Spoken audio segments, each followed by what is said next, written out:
A tyrant ruled with snakes on his shoulders, feeding on the lives of his own people.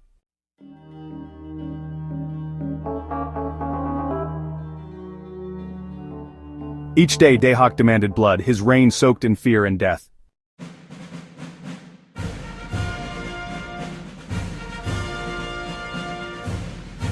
But in the flames of a forge one man rose, Kawa the blacksmith. His hammer forged destiny.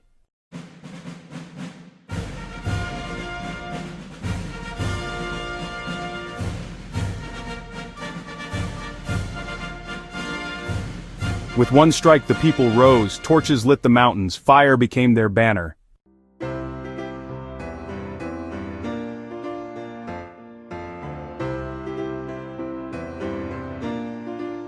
The tyrant fell, the palace burned, and a new dawn broke for the Kurds.